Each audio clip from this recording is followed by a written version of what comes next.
उसका कुछ हम लोग इंटरेस्टिंग सीटों की बात कर लेते हैं, कुछ जहां पर वीआईपी कैंडिडेट्स, वैसे वीवीआईपी कहना चाहिए, वीआईपी तो इस बार पार्टी है बिहार में, तो कुछ शहरों की बात हम कर लेते हैं। रेणु देवी बीजेपी से पूर्व उप मुख्यमंत्री हैं। जैसे आप झंझारपुर सीट है, ये इसलिए इंपॉर्टेंट है, ये रामनारायण यादव की वजह से नहीं इंपॉर्टेंट है। यहाँ से एक बड़े नेता नीतीश मिश्रा चुनाव लड़ रहे हैं, वो मंत्री हैं नीतीश कुमार की सरकार में और पूर्व मुख्यमंत्री दिवंगत डॉक्टर जगन्नाथ मिश्र के बेटे हैं। तो ये झंझारपुर में वो उन्होंने जो काम किया पूरे बिहार का, वो उस पर मांग रहे हैं मैंडेट जाके। इंडस्ट्री का एक इंडस्ट्री को लेकर के बिहार में एक पॉजिटिव माहौल बना है, उसके पीछे एक चेहरा उनका नीतीश मिश्रा का है, उस पर वो झंझारपुर में वोट मांग रहे हैं। और इक्वेशन बिगड़ा इसलिए है क्योंकि पिछली बार यहाँ लोकसभा में गुलाब यादव चुनाव लड़े थे, वीआईपी ने उनको टिकट दिया था, तो फिर उनकी बेटी को टिकट देने का एक मामला जो हम कल भी बता रहे थे वो बिगड़ा, इसलिए ये थोड़ा। लेकिन उनकी भी पारिवारिक सीट है। हाँ, पारिवारिक सीट, वो मतलब वो मजबूत पैसे वाले आदमी हैं, पारिवारिक सीट तो नहीं है। पारिवारिक सीट उनकी आप मान सकते हैं डॉक्टर जगन्नाथ मिश्रा परिवार के लिए आप मान सकते हैं, उधर के बड़ा नाम है। हाँ, बड़ा नाम। और रेणु देवी की जो सीट है वो हम लोग कल बात कर रहे थे, निर्दलीय उम्मीदवार के कारण ये सीट फंसी है, नहीं तो एकदम आमने सामने का मुकाबला था। कांग्रेस के मुस्लिम कैंडिडेट हैं वसी अहमद, लेकिन यहाँ से एक निर्दलीय रोहित सिकारिया चुनाव लड़ रहे हैं।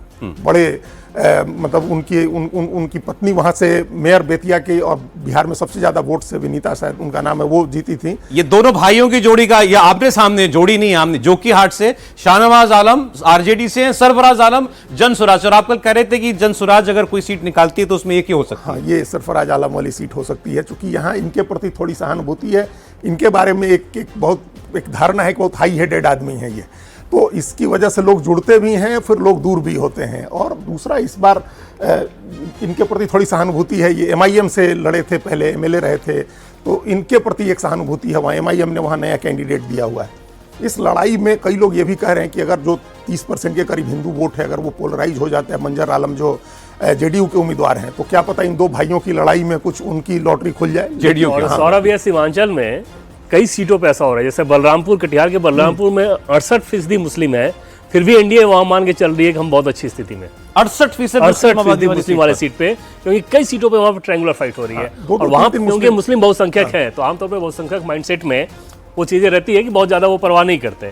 जैसे कटिहार के लोकल सीट की अगर बात कर ले, तो भले ही वो तारकिशोर प्रसाद कष्ट में है, बावजूद इसके एनडीए ये मान के चल रहा है कि जिस प्रकार से मुस्लिम उधर पोलराइज हुए, काउंटर पोलराइजेशन हिंदुओं का हुआ है, क्योंकि मुस्लिम तो हमेशा ही ज्यादा वोट किए हैं। इस बार कोशिश दूसरी तरफ से ये भी हुई है कि भाई ओवैसी हो, पीके हो, इनके फेर में नहीं जाना है, वोट डिवाइड नहीं होना मुसलमान नहीं, लेकिन हुआ है क्योंकि ओवैसी तो पूरा कैंप ही कर रहे थे वहां पे, कई सारी सीटों पे 10,000 15,000 वोट बहुत आसानी से ले रहे हैं। और एक जब बहुसंख्यक आप हो जाते हैं तो माइंडसेट हो जाता है कि इक्वेशन पे फिर निर्भर करता है। वहां हिंदू पोलराइजेशन, काउंटर पोलराइजेशन ज्यादा हुआ इस बार, जो पहले नहीं होता था। अच्छा, ठीक है, देखते हैं अगली कुछ और सीटों की बात कर लेते हैं। बिहार की वीवीआईपी सीटों पर अभी वोटों की गिनती से पहले क्या माहौल है, ये हम लोग बात कर रहे हैं। बहादुरगंज आमौर से अख्तरुल ईमान, बनमनखी से कृष्ण कुमार ऋषि, रुपौली से बीमा भारती जी।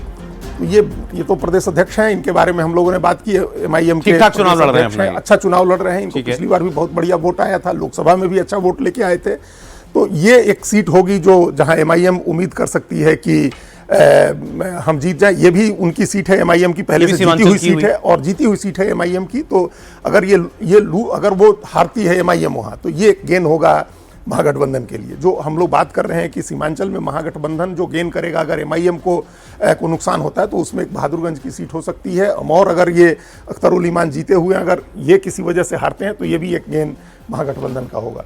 ये रुपौली, सौरभ, मंगल पांडे पर भी बात होनी चाहिए। पहली बार चुनाव लड़ रहे हैं, सामने 6 बार का जीता हुआ उम्मीदवार है जी। मंगल पांडे का जिक्र जरूर इसमें होगा। मंगल पांडे, अगली अगर स्लाइड हम देखें तो उसमें शायद मंगल पांडे की बात हो। सिवान से मंगल पांडे चुनाव लड़ रहे हैं, और पहली बार चुनाव लड़ने गए हैं वहाँ। और उनके सामने अवध बिहारी चौधरी, अवध नारायण चौधरी, वो बड़े अवध बिहारी चौधरी बड़े नेता हैं आरजेडी के, और वो उनके पक्ष में एक पोलराइजेशन। और चूंकि ये उस इलाके में ओसामा साहब भी चुनाव लड़ रहे हैं, लालू यादव के परिवार का इलाका है, तो मुस्लिम का, यादव का, जो दूसरे और एक आध समीकरण जोड़ने का जो वो कोशिश हुई है वहाँ। लेकिन मंगल पांडे के साथ एक एडवांटेज ये हुआ कि जनसुराज का भी वहाँ मुस्लिम कैंडिडेट है, और एक और मुस्लिम कैंडिडेट है, वहाँ से 2 मुसलमान उम्मीदवार चुनाव लड़ रहे हैं और उनका वोट, थोड़ा बहुत वोट उनका कट रहा है। दूसरे बहुत सिस्टमेटिक तरीके से मंगल पांडे चुनाव लड़े हैं, क्योंकि उनको चुनाव लड़ाने का अनुभव है, लड़े नहीं है कभी, लेकिन चुनाव लड़ाने का अनुभव है। वो अभी भी पश्चिम बंगाल के प्रभारी हैं, हिमाचल प्रदेश के प्रभारी रहे, झारखंड में भी रहे, तो वो एक चुनाव लड़ाने का, उनको संगठन के अध्यक्ष रहे हैं बिहार प्रदेश के बीजेपी के, तो चुनाव लड़ाने का तरीका उनको आता है। और एक उनके साथ दूसरा एडवांटेज जो ग्राउंड पर हम लोग को दिखा जाने के बाद वो ये था कि उनके कुछ बैगेज उन पर भी नहीं। जो लोकल डिसकंटेनमेंट है वो अवध बिहारी चौधरी को लेकर के है कि लोगों को नाराजगी उनसे है, इनसे कोई नाराजगी नहीं है, क्योंकि ये कभी रहे नहीं वहां, नया चेहरा है, तो उस नाते इनकी बात हो रही है। सीवान से मंगल पांडे मंत्री बिहार सरकार, उनके सामने सौरभ सबसे बड़ा चैलेंज ये था कि बीजेपी के लोग बिल्कुल इजीली उनको एक्सेप्ट कर लें, क्योंकि वहां पे बीजेपी के स्थानीय नेताओं को ये लग रहा था कि ये पटना तैयारी कर रहे हैं तो यहाँ तो नहीं आएंगे, ये कुम्हरार की तैयारी कर रहे थे, और ये अपनी इच्छा के विरुद्ध सिवान इनको जाना पड़ा। हमें ये बताया गया कि टॉप लीडरशिप का ये कमांड था कि नहीं, आप अपने अपने क्षेत्र से ही जाके लड़ें, पटना से लड़ने की जरूरत नहीं है। ये सम्राट चौधरी और मंगल पांडे दोनों के लिए कहा गया, क्योंकि संसाधन संपन्न है, बड़े मंत्री हैं, तो इन्होंने अपनी पूरी ताकत वहाँ पे लगाई और कंफर्टेबल नजर आ रहे हैं, जीत के हिसाब से बहुत कंफर्टेबल नजर आ रहे हैं। और बिहारी चौधरी के साथ क्या था कि मुस्लिम यादव के अलावा कोई और वोट इस बार वो ऐड नहीं कर पाए। पिछली बार अति पिछड़ा वोट उनको मिल गया था, इस बार वैसा होता नजर नहीं आ रहा।